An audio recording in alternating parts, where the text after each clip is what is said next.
I grew up in northern Utah, Mormon family of 5 kids. You know, I was baptized at 8 when I was in the Mormon church, and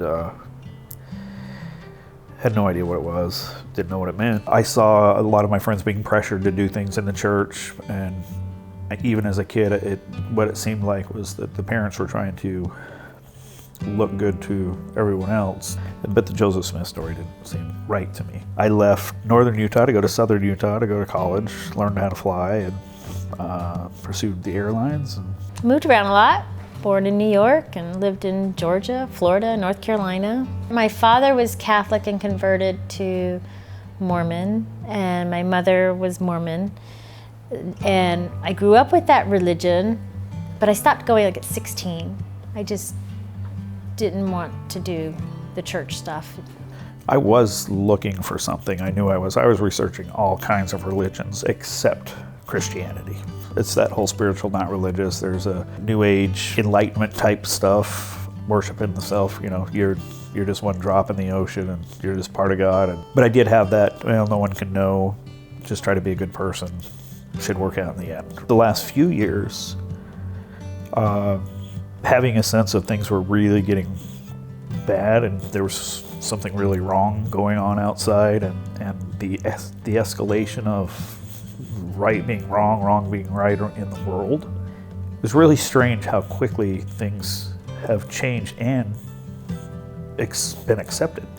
It's like, well, things are getting really bad. If there's evil out there, there's got to be the other side. So what is the other side? My wife likes to travel, and I don't. I do it for a living. I don't want to do it on my days off. I knew she'd always want to go to Egypt. And I was like, if you want to go to Egypt, I will go to Egypt with them. So then we go on the trip to Egypt, and I wasn't expecting too much of him quoting from the Bible. There was but we started seeing all these places that, you know, Moses went to, and then he's reading from this Bible, and I was like, I had always saw Christianity as kind of I didn't see these places as actually existing. Maybe it was in a book somewhere. So that kind of sparked our interest a lot. And so then we decided to sign up for Greece the next year. So I look at the itinerary, I'm like, I don't understand this. It's following the journey of Paul. Who's Paul? First place we go is the place where they held Paul prison. And everybody's, you know, looking at this and having emotion. And I'm just like, this doesn't mean anything to me. I don't know what this is. We rented a movie on Amazon, and it was The Journey of Paul. So I watched this movie about Paul, and I realized what he went through, and I thought, he's kind of a big deal. So then, you know, it was like, wow, we kind of wish we had a Bible so we could read a little more about these places before we get to the places. So it's more meaningful. Becca, the next morning, she's like, oh, I've got something for you. And she ended up giving me her personal travel Bible. And I thought, that is so kind and so sweet. And I just couldn't believe she did that. We get through a few cities, and my wife and I are both feeling something happening. We don't maybe quite understand what it is, but we're more interested. John actually said something to me. He said, the Lord is hunting you. And I like to hunt. So he says that, and I start thinking, it's like, why would he use those words? What does that mean? Why would the Lord hunt me? I don't understand. It's like, what do I do when I'm looking for animals? You know, I go on a high hill, I get there with my little binoculars, and I watch them walk through trees, hiding from everyone, hiding from anyone to see them, going around a rock. He's avoiding every place that he thinks I can't see.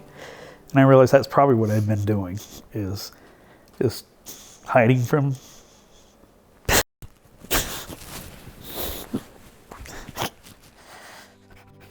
I had a lot of great conversations of people explaining stuff, talking about Jesus and being a Christian and baptism and just learning the parts of the Bible. So that's, I think the most amazing part is just that we both started feeling the same thing at the same time.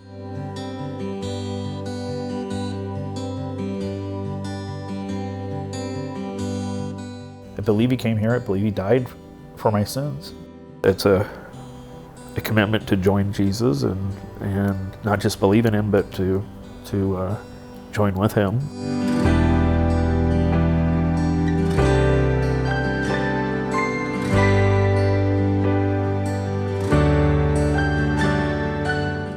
Yeah, just being lost. That was the thing he saved me from, I feel like. So. He wanted to accept Jesus, and I wanted to too. I'm reading the Bible. I'm progressing. I'm getting through John and Mark and Luke. Yeah, learning that it's, that commitment and just putting yourself out there that I believe in Jesus and I'm going to follow Jesus and live like Jesus.